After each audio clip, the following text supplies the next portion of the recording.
welcome to another edition of the Data Privacy Party install. I'm your host, Hunter Winfield. This is the party where we talk about privacy regulation, privacy technology. Hope you learned something new today. I don't know about where you're at or where you're listening from. We have a rather beautiful day over here where I live, down here in the Austin, Texas area. Just a great day, great weekend really to be outside. The day I'm recording this podcast. So yesterday I got to take a full advantage of it. Now I have to be inside talking to you guys today, but I'm looking forward to it. It's been a while since we've done one of these, and I'm excited to talk to you all about the next kind of edition in our intro to privacy technology using this book right here. This is the one by Travis D. Bro. Apologies for pronunciation, but if you're planning to take the CIPT exam, then this is one of the books that they highly encourage you to read and use to prepare for that exam. So we're on to the next segment in that one. We'll get to that one here soon. It'll be chapter 3 if you're following along, looking at encryption and related technologies.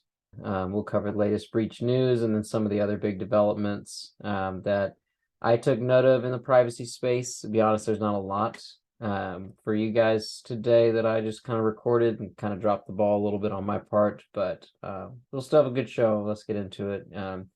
You can find us on Spotify, YouTube, as well as Apple Podcasts. Feel free to share us as well with anybody, and go find us at dataprivacyparty.com for each of the episodes. So let's go ahead and get into it. All right, so latest breach news, where, as we do each time, we kind of look at the biggest GDPR breaches, or rather some of the more interesting ones that I find as we kind of go through the past enforcement tracker. So I'll start off with just the one that I found kind of interesting. It was just kind of reiterates the fact that GDPR is not specific to companies. This can be one individual taking action against another individual as well. In this instance, there was a €450 fine for a private individual in Romania back at the end of March 27th. Article 5 and Article 6 were the two that were cited in this one. This is insufficient basis for legal processing. Basically, the individual posted information about several other individuals on social media or on a social network without their consent. So I think here in the States, we do that all the time, whether that's personal information or otherwise about individuals. So something to kind of take note of, especially when it applies to GDPR. An individual is able to take that action against another for posting without their consent some personal information. Next one, a larger breach. This actually happened back at the end of February, but I didn't cover it in our last install, so I wanted to bring it up here. The Bank of Ireland 365 was fined €750,000, one of the larger ones in the past month and a half. The articles in violation were Articles 5 and Article 32. So 10 data breaches were associated with the bank's application, and this all stemmed from the bank failing to implement appropriate technical and organizational measures to protect the personal information of a lot of its customers and users and individuals. And this last one related to GDPR, there's been a lot of, this company's been in the news quite a bit, and we'll actually get a little bit more into it in our party poopers section.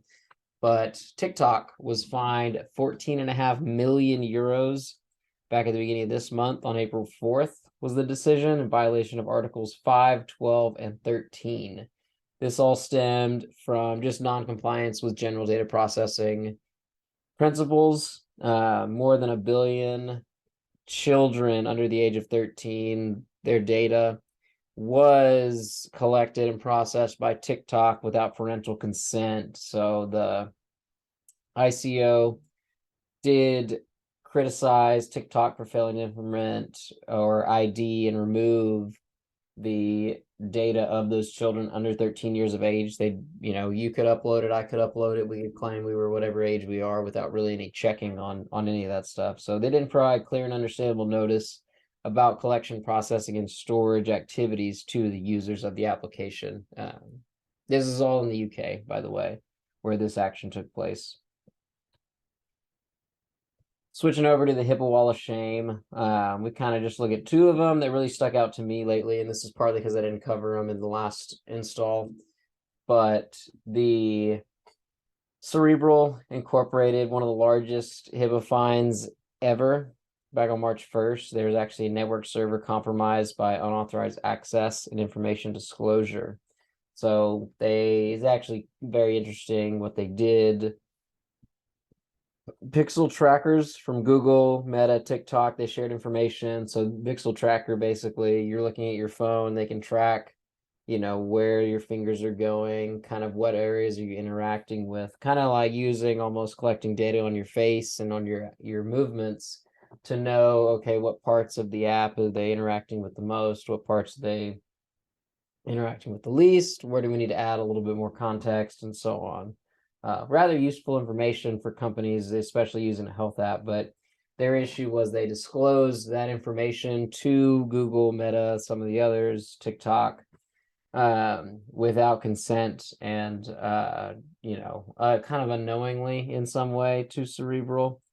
I don't necessarily think this was them providing that information, but it was ended up being disclosed kind of without consent from the individuals. So that part, they got hit with just a massive fine, tons of individuals affected.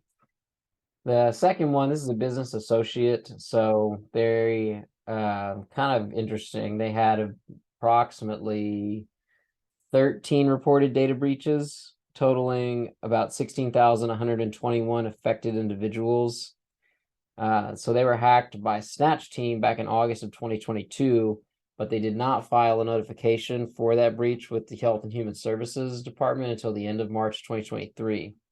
So we're looking at several months between whenever the actual action took place and whenever they reported. Now they're just going through and reporting everything all at once. So they posted a notice, Snatch Team did, of approximately 40 gigs of data back in June 2022, which then was updated January 2023 on their personal leak site.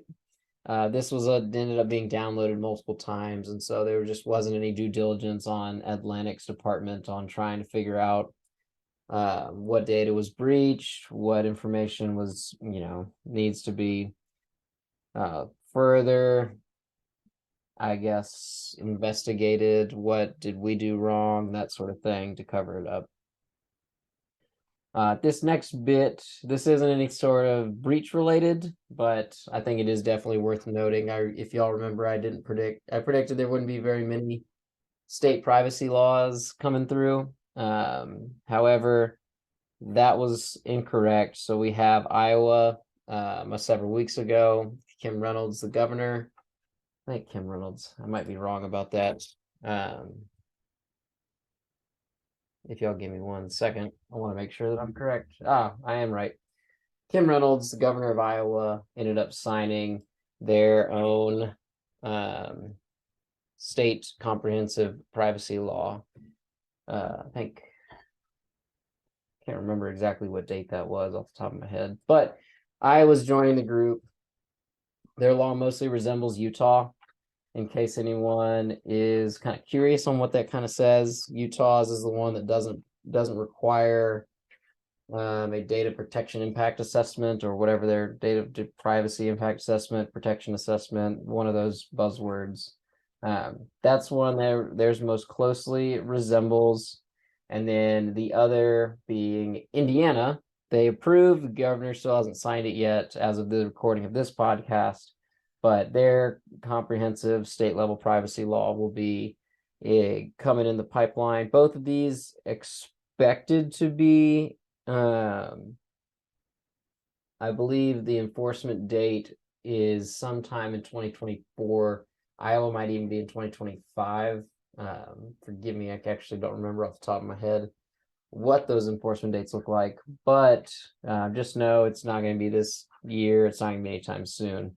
Indiana's also mimics, to an extent, the Virginia's data privacy law. If y'all remember, Virginia is the second state after California to approve one. So what happens in Virginia is going to be very similar to what is happening in Indiana. All right, let's get into encryption. So I don't know what anyone listening is hoping to get out of this. This is not going to be a deep dive. This podcast is primarily around presenting, for the most part, a high level. Sometimes we'll get into the weeds a little bit, but for the most part, a very high level view of, specifically on this series, maybe not necessarily this podcast, but what we're doing with the introduction to privacy and technology is what is it that you need to be looking into, studying. This is not considered to be a be-all, end-all of education for the exam and just, knowledge in general.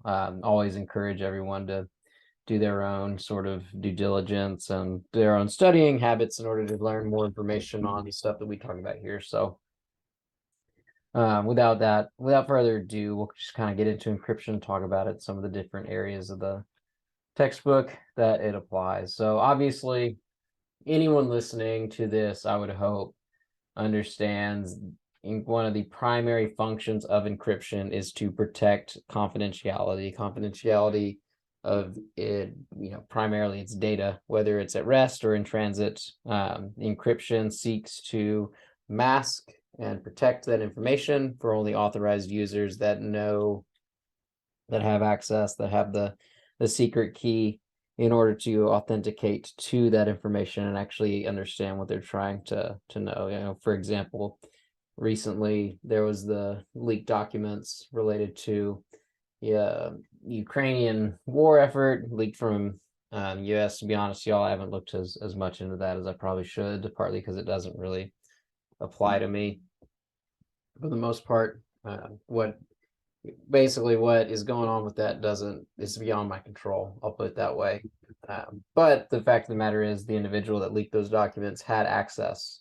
They were an approved individual with the ability to go and get those documents. So that leads me to believe that, this individual had they were authorized in order to view that stuff. So unfortunately, encryption is not the silver bullet to protecting data from bad actors. You may have some bad actors within your net that you kind of need to weed out every now and again and understand that, you can trust folks, but implementing that zero trust sort of method sometimes doesn't catch everything. But when we're talking specifically to data and protecting that, not necessarily access controls, encryption protects the confidentiality of data. So you have different types of encryption as well.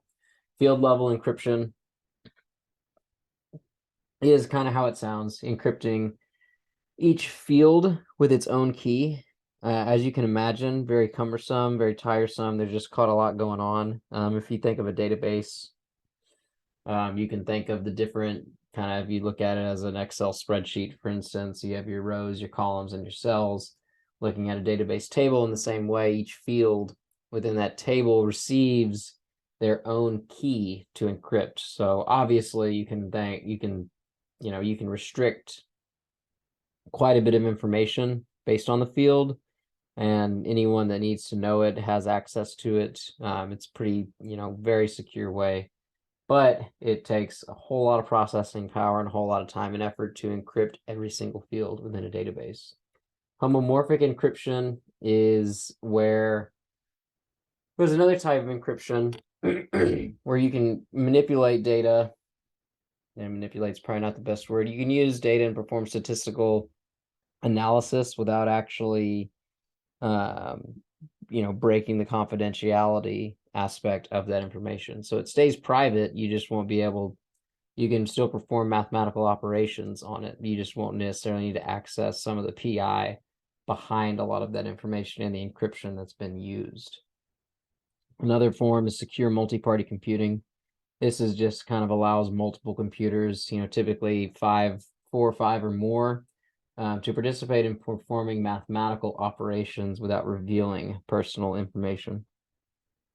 Work factor is just in general, it's the amount of effort an attacker needs to decrypt text. So yeah, obviously the higher number, the better. If there's just a lot of effort that goes into decrypting something, work effort's going to be high. Work factor, is going to be very high for that field, for that, pack of data that's being encrypted. Cryptographic hash, we'll talk a little bit more about here in a sec, but basically enforces documents data integrity. It also assigns a digital signature, which we'll talk about a little bit more, but essentially the digital signature, it is basically a stamp, almost a timestamp, if you will, to say this is the last time that so-and-so touched this document. This is the version 1.3. Anything after that is going to be version 1.4, 1.5 gets a new signature applied every time gets a modification to it. So that hash, cryptographic hash that goes with the digital signature would be modified each time the document or the data gets updated and changed. So you can kind of apply some level of version control, like any of y'all that are engineers or developers would understand when it comes to software modifications and being able to track version control through DevOps or Team Foundation Server, or any other option that you might use. The concept of entropy is essentially just adding noise into a data set. It further hides text, so kind of hiding PI in plain sight to an extent. Technical method, like we just said, using the hide aspect. It's actually one of the technical safeguards referenced in the Strategic Privacy by Design textbook. That's also another one of the CIPT recommended study materials, hiding that information in order to restrict access to only appropriate individuals. So a fun example that everyone, for the most part, that I've seen for that matter, likes to share when it comes to encryption is the message in a lockbox. So the message in the box is the plain text. You can think of that as the data that we're looking at. The lock is the algorithm. So we think of a combination lock. It has a secret key that unlocks it to get to the text. So, as we said, combination is the key. Secret in this case, since it both locks and unlocks the box. So in order to lock the box, you're going to need to put that key in, press a button, lock the box, mess up the key. Same thing, unlocks it. Also like a key to a house, kind of the same way. Same key unlocks the door to the house. One key used to encrypt, one key, the same key used to decrypt. We're talking about symmetric encryption in this case. Where the public key cryptography method comes into play, we'll talk maybe a little bit more about this later, would be, let's say, a different, basically, to generally put it, you have two different keys that perform the different functions of locking and unlocking the box. So there would be one code is used to lock the box, and then a different code is used to unlock the box. You have two keys. One key is used to lock your house. One key is used to unlock your house. What kind of adds a little bit more to that, if the first key that's used to perform the encryption is oftentimes the public key of the recipient of, if you were to send them a message via email or something, and then the recipient's private key is the one that would perform the decryption part. But kind of the main difference between symmetric encryption, asymmetric, public versus private key. Private is symmetric and uses one key to encrypt and decrypt, while public encryption, also called asymmetric encryption, uses separate keys to perform the encryption and decryption methods for data, message transfer, whatever you're planning to use. We got a few more just kind of general definitions. These are all very important to kind of know and understand as you prepare for the exam and just broaden your privacy technology knowledge. A crypto system is just all necessary materials used to encrypt or decrypt a data set. So kind of the example we just used, various parts of that crypto system would be involved in there. Obviously, the keys used, any sort of technology to perform some of that encryption algorithm stuff. Whether you have hashing and digital signature application as well. A TLS stands for transport layer security. This is where we see data in transit get encrypted, and all web pages in the chain must have that HTTPS secure aspect of it. This is essentially HTTP with TLS layered on over it, and that's very high level for the most part understanding of what it is. But for the long time, those who don't know, HTTP was the old protocol for websites, port 80, and you could send messages over clear text for web pages, would transport information without any sort of encryption standard applied to it. So TLS came into play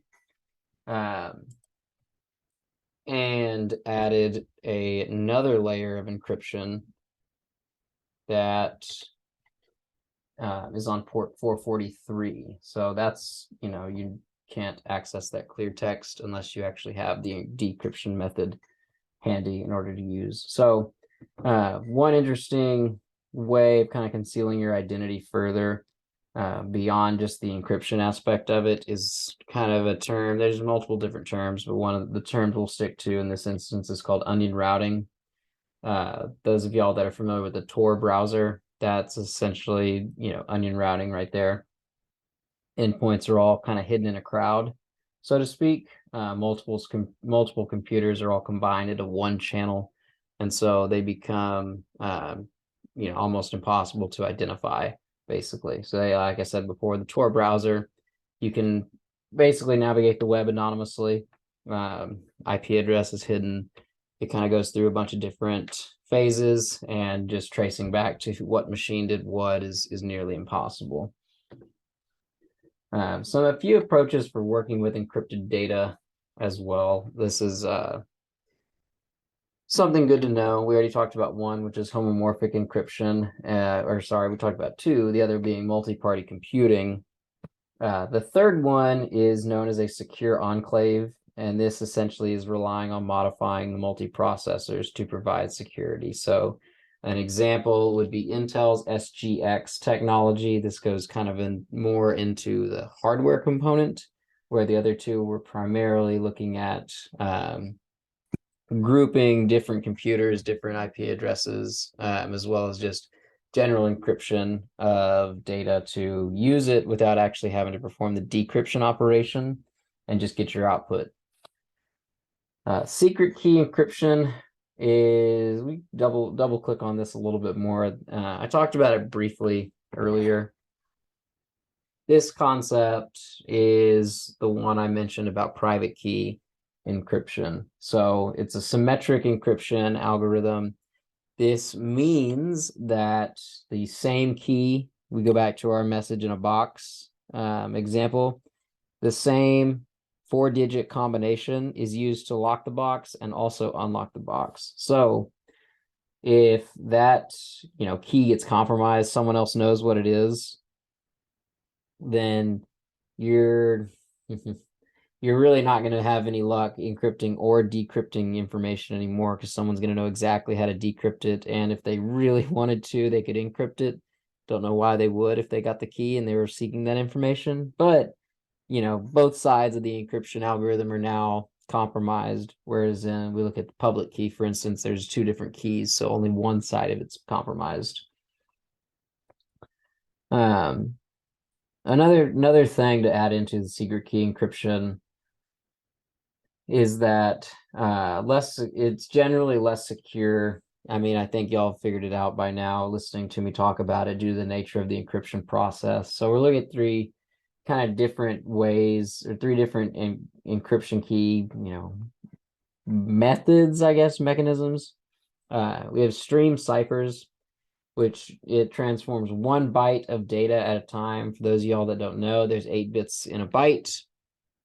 And so this is a transformation of byte by byte of data. RC4 is an example of this.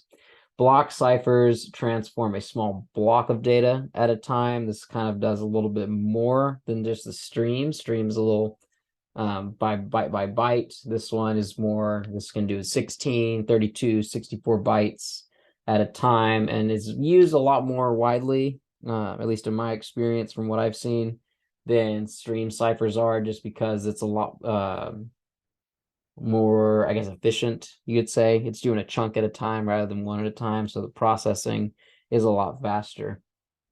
Good examples of this that I know that a lot of folks have seen is DES, Data Encryption Standard, and AES, Advanced Encryption Standard. Most of the time, these are all the ones that are seeing encrypting data at rest. This secret key encryption 2 is also just kind of based on substitution and transportation. So, for example, the Caesar cipher was a series of messages that Julius Caesar and kind of his era when he ruled Rome would send these ciphers. Fairly generic ones would just involve replacing one letter with another. So if we have, A, B, C, D, E at the top, we just essentially move every character over. So A would correspond to B, C to D, E to F, so on. And so if we were to write the word bad using the Caesar cipher, excuse me, that would result in the word, I guess, CBE. So we're substituting B for C, or rather C for B, B for A, and then E for D.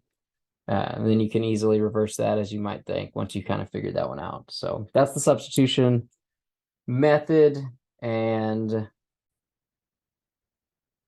the transportation method just essentially scrambles a bunch of bits around in a byte. So we talked earlier, stream ciphers and block ciphers, they just transform a small block of data at a time, whether bytes at a time, multiple bytes at a time.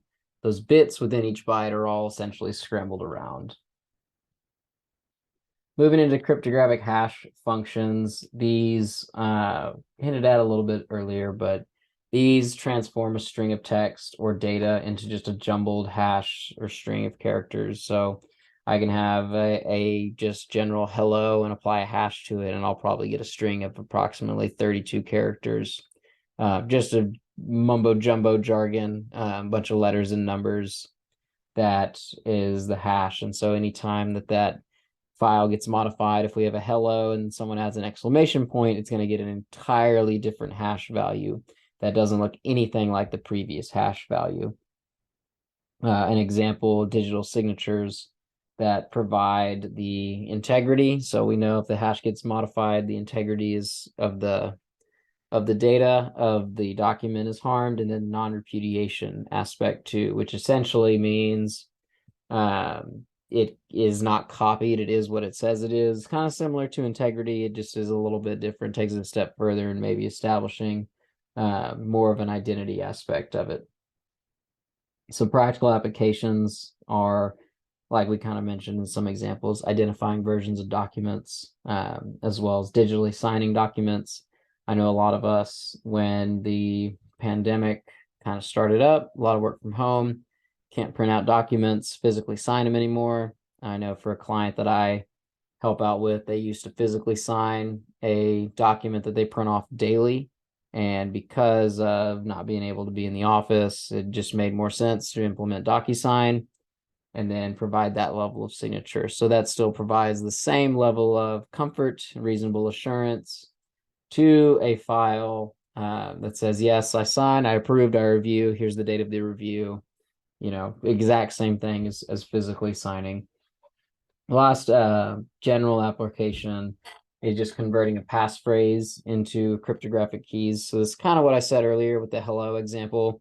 It converts a string of text into just a range of different characters, adding in more characters than there are letters. So, a 6-letter word getting a hash is not going to get a hash value of only 6 characters. It's going to receive a very long hash value.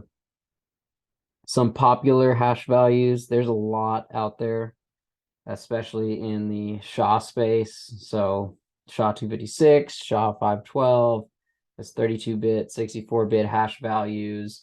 MD5 is another one with 128-bit hash values. I'm sure that these are the digest sizes too. I might add. So the 32-bit, 64-bit, that's the digest part. The block size is much larger, depending obviously on how many, I was talking about block ciphers earlier, how many bytes and so on, and then rounds of hashing. how many times does that value end up getting hashed. So if it gets hashed one time, you'll get that one string, but if it does it multiple times, that just continues to add to the integrity aspect. So someone isn't able to guess the hash value, or not necessarily guess the hash value, but use the hash value for nefarious purposes to try to identify, maybe modify that hash value. So where the integrity of the document is forever in, I guess, in chaos. This would be an issue for various legal documents. We apply a hash value of maybe a decision, and so that's the one that's always referenced. And then if the hash gets modified, we no longer know what the actual source of certain information is coming from anymore. Moving on through public key encryption, another big one that folks should understand and know. Not going to spend too much time on it on this part because we already kind of talked through it, but just a reminder, the public key of the recipient performs the encryption of a message whenever it's transferred between two parties. And then the private key of the recipient is the one decrypting that message. An email, for instance, uses this public key encryption. So the different types that we'll see is RSA. I think most of us may use RSA's app to log into their maybe work device or even just personal device. But, private and public keys are very interchangeable in that. There's also the digital signature algorithm, and there's also the elliptic curve cryptography. Three, general types that folks should be aware of. I'm not really going to go into too much detail on them right now. Moving on to public key infrastructure. So this idea was primarily, brought to light, I guess, or maybe brought to mainstream by Whitfield Diffie and Martin Hellman, who created the Diffie-Hellman method. And this, hypothesized a method of exchanging cryptographic keys over a public channel. So essentially the idea was to create a public directory where users can send messages, and only the people with the keys that are listed in that directory would actually be able to access. So it would be you and I, individuals, have our own key that people can go out, find, send messages to, so on. Didn't necessarily happen in the way that they were thinking. It's more on a website to website sort of basis, not necessarily individual to individual. So this is where the certificate authority comes into play. This is the authority that actually issues those, digital signature certificates to websites that say this website is in fact authentic. Google.com is in fact Google.com. DataPrivacyParty.com is DataPrivacyParty.com. So these specific keys that get issued belong to those entities, so we know that they're authentic and can be used. This does not necessarily mean 100% is correct. Anyone that works within, the not just consulting, but just the privacy industry knows you're never going to have 100% assurance on anything. It's always going to be reasonable assurance to whatever degree is the acceptable level of risk to the individual, to the organization. So, but it is just generally the World Wide Web functions off of these certificate authorities that issue, and we know, DataPrivacyParty.com is a legitimate website that is certified with a publicly known and accredited certificate authority. These CAs can also revoke certificates if, in fact, maybe one of them, public key, gets compromised or lost. They can revoke those certificates, especially they come to expiration date as well. The 4 common uses for client-side public key infrastructure, me using my laptop, I go to a website, so it provides an ID to a website, adds a signed name to a digital document, certifies the contents of that digital document, and also users can digitally sign software and provide software integrity for what they're working on, GitHub, some other source control type of methods. Last part of kind of our chapter 3 of encryption, privacy, enhancing technology. Primary, I know a lot of this paragraph, whatever this is just focused around encryption, cryptography, hash values, public key, private key, symmetry, an encryption method. So that's the primary goal of this chapter, is to get that point across. So basically, the cryptographic system, where we put it all together, World Wide Web uses TLS, HTTPS to encrypt web traffic and web pages. So we send messages to each other. We go to websites, put in our information, shopping cart, buying things off Amazon. So that is essentially, you're watching it all get put together in real time whenever you log in somewhere. Dataprivacyparty.com goes through the domain name service. The domain name is translated into an IP address, rather the reverse, but you get the idea. Just bear with me. 192.1.1.9 IP goes over and has the TLS connection to the web servers in order to authenticate the user, provide that information back to the user. A pre-master secret key is created by the web browser to encrypt the server with the public key and encrypts the session that the user is currently using. Obviously, in an HTTP connection, that encryption layer doesn't happen. It just translates it back. Clear text. If someone happened to intercept the traffic, they'd be able to see exactly what's going on. That includes usernames, logons, and that kind of stuff. But when it's HTTPS, it's encrypted in that transit section, and it's not unencrypted until it gets back to the user who originally requested the session from the web server. So that wraps up the chapter 3 on encryption. Fairly brief, briefer than what we've done in the past. I'm kind of unpleased about that. I'm trying to get through the content a little quicker for you guys and just give y'all fairly high level for the most part, and hopefully you be able to do your own due diligence on that sort of information. And hopefully the examples I provided kind of help make it a little bit easier to understand. I know that sometimes the concepts, for myself included, can be kind of difficult when you try to apply to a real life situation, and that just makes it a lot more difficult to understand. So hopefully that's the value you see in this podcast and this series we're doing right now. Jumping over to party poopers section. I don't have too much in here for right now. We already talked about Indiana and Iowa coming out with their own privacy laws, not necessarily party poopers, more like party enhancers, I guess, in some capacity. But the two main ones, I didn't get a chance to talk about on the last pod. So this was back towards the end of March. I think a lot of us that are listening are all kind of familiar with what's been going on at TikTok recently. Shu Zhiqiu, the CEO of TikTok, testified before Congress. And needless to say, it did not go very well. A lot of general questions that lawmakers had about where do you, and I understand a lot of it, in some capacity is designed to be somewhat decentralized. The CEO is not going to have all the answers for questions like this because he's not in the weeds trying to do a lot of the development and configurations and stuff like that. But at the same time, you got to expect these general questions. I mean, you can kind of look at what Zuckerberg's testimonies were and the questions they asked them in order to prepare for something like this. Going to get the same questions with every major tech company.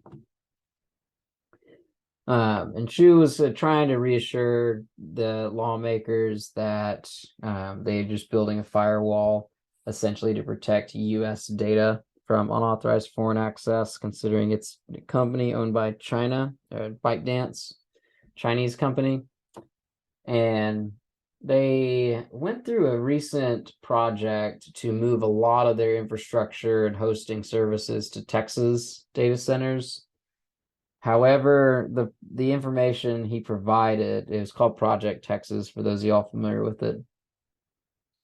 The information he provided on it really didn't provide very much assurance that he was confident the data that was being passed around, a lot of it children's data, because, let's be honest, a lot of adults, you get all types on TikTok. I personally am not on it, but I know that there's other young kids that are on it. There's a lot of good content on there. It's not all bad, but the issue that we're running into is kind of the lack of consent, especially for children younger than 13, just being on TikTok, posting whatever they want, pretty much looking at whatever they want.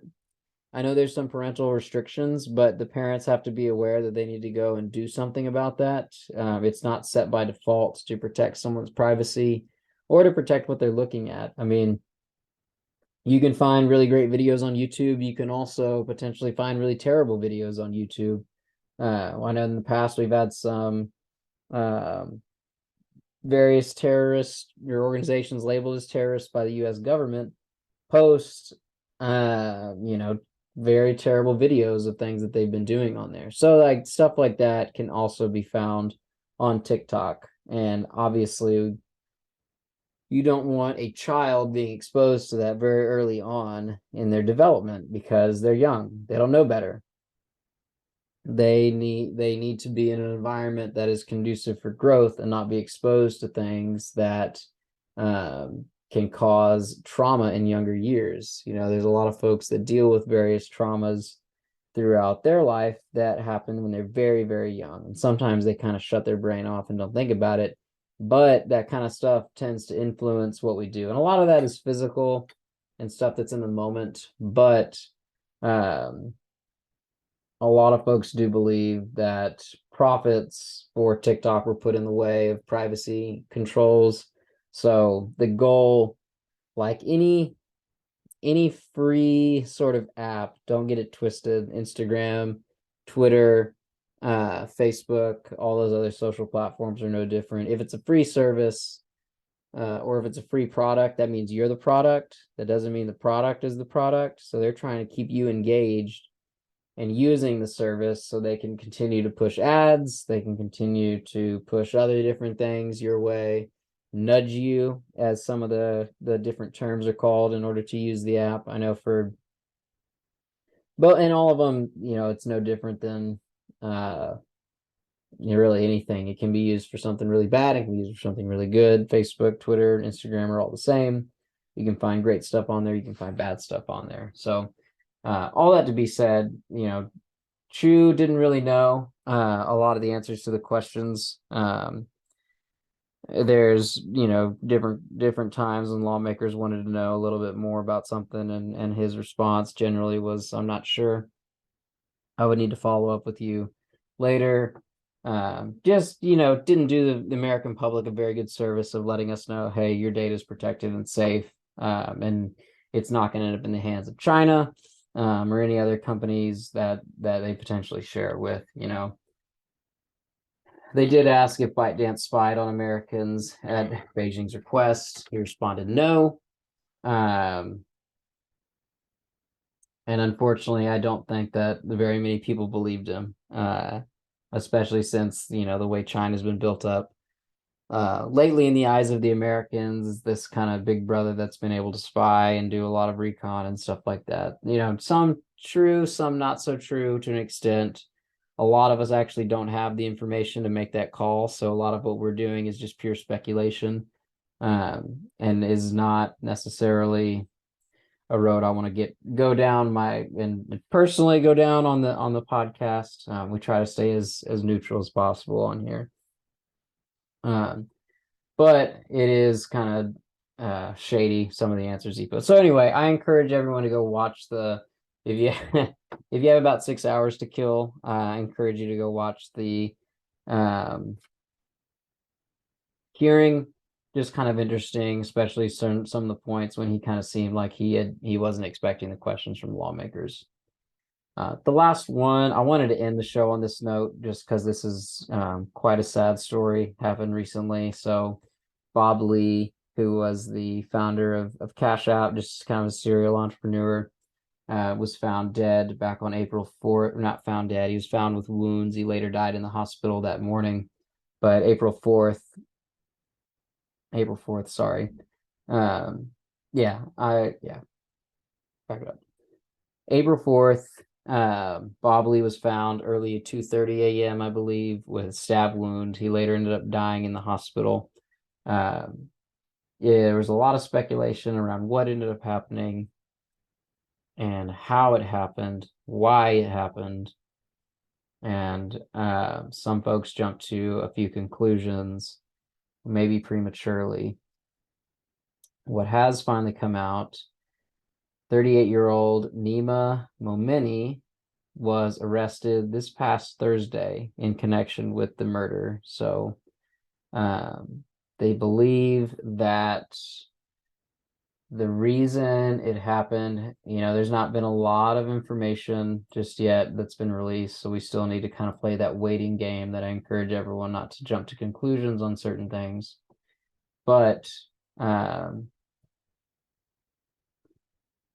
the general thought is that there was some sort of disagreement about the suspect's sister. So Momeni was ordered to be held without bail until they actually have the trial. San Francisco prosecutors planned to deliberate in court papers that were filed for the hearing, and they identified only a friend of Lee's, identified as witness 1, described spending time with the Cash App founder, Momeni, and Momeni's younger sister on the day before of the murder. Witness 1 told investigators on that afternoon Momeni questioned Lee over whether his sister was doing drugs or anything inappropriate. The friend said Lee assured him that nothing of the sort had taken place. Investigators later gained access to Lee's phones following his death and discovered a FaceTime call between him and Momeni's sister, who is not identified by name in any of these court papers. Kudos for the privacy check on their part. Investigators who gained access to Lee's phones following his death discovered a FaceTime call between Momeni's sister. They also found a text message from the sister reading, "Just wanted to make sure you're doing okay, because I know Nima came way down hard on you, and thank you for being such a classy man, handling it with class. Love you, selfish pricks." Witness 1 said it was not clear to him whether Lee had engaged in an intimate relationship with Momeni's sister, who is married, but whose relationship to her husband was described as in jeopardy. The sister and her husband both attended Momeni's court hearing on Friday. Surveillance showed Momeni arriving at his sister's apartment 8:31 p.m. on April 3rd, the court document said, followed by Lee roughly 4 hours later. The cameras captured both men leaving 30 minutes before the murder happened. 2 men are then seen in camera footage driving to a remote area where prosecutors believe the stabbing took place. Block Inc.-owned Cash App allows users to transfer money through a mobile application. Okay. So we kind of have a bit of a story, if you will, about what happened. Motive is still somewhat unclear. It appears as though the sister of the suspect was involved in some capacity. I'm not going to speculate on what may have driven, but it potentially sounds like there was a older brother's love and care over his sister and her well-being, and he assumed that was in jeopardy because of something maybe Lee may or may not have done. Like I said, we don't have all the information, so we don't want to speculate on what may have happened, but obviously sad when anyone ends up getting hurt like that and loses their life. So sorry to end the show on a bit of a somber note, but wanted to kind of get that out there and make sure folks were updated on what's going on as of the recording of this podcast on April 16th. So I appreciate all of y'all that had a chance to listen. Bear with me on a lot of this. We're going to get our next installment coming out approximately a month or so from now. There's a few fun things I've got going on, so I'll try to get to it in that amount of time. But we'll talk about identity and anonymity. So just kind of building upon some of that encryption, protecting confidentiality, and some of the related technologies. So this will actually be around, okay, just because the name John Doe was included in a public document doesn't actually mean that the identity of that person was revealed. It could be John Doe and all the other information is encrypted. We're not going to be able to identify who it is. Obviously, some names are a little bit more specific and would be a lot easier to identify, but we'll get into that more later. But thanks, y'all. Check out dataprivacyparty.com for more content. You can follow us on YouTube, Spotify, and Apple Podcasts for the latest episodes. And just want to encourage y'all to remember that, your data is your information. Stay up to date on what's going on. This podcast seeks to help out with it. And until next time, we'll talk to y'all then.